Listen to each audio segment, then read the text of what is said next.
The unit we are moving into is called the Age of Revolution. This is going to be the product or result of the Enlightenment, when people took the Enlightenment ideas of questioning government and the role of government and actually began to take action and wanting to implement these new types of government that supported natural rights and did not have absolute power. The ones that we're going to focus on earlier on is the Atlantic revolutions. That means revolutions in the Americas and in Europe. In order to understand revolutions, we need to understand what they are revolting against. And what they are revolting against is absolutism. It's when someone has absolute power or unlimited and total power. European monarchs wanted this complete control and loyalty of their subjects. And they got away with it by saying that they had the divine right to rule, meaning that God gave them this power to rule, that they had this given leadership quality that shouldn't be questioned. So we're going to look at some of the most famous absolute monarchs in order to understand the people who these revolutions are revolting against. For example, in Spain, we have Philip II.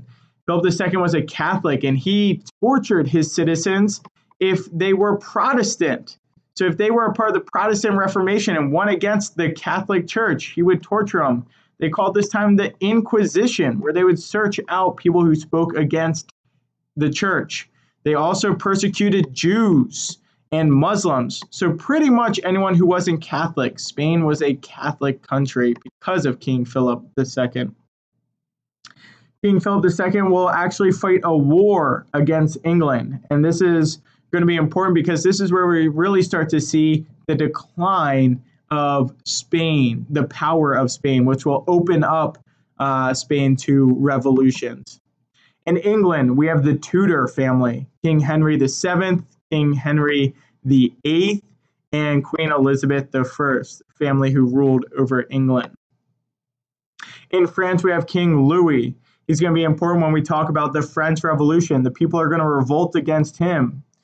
He became king when he was 5 years old and ruled for 72 years. His motto is, "I am the state." So people will revolt against him because, as we learned in the Enlightenment, people didn't believe that the state was one person, that it was the people. His nickname was the Sun God because he thinks everyone revolves around him. King Louis will be the one who actually builds the Palace of Versailles, similar to the word Illinois. In Versailles, you don't pronounce the S at the end. Palace of Versailles, that's going to come to play throughout history to come, even up in the world wars. He was unpopular because of his unjust tax system. He made the poor pay more than the rich. He too was Catholic and would go against anyone who wasn't Catholic, so there was not freedom of religion. We'll get into that more when we talk about the French Revolution. In Russia, there was Peter the Great. He wanted to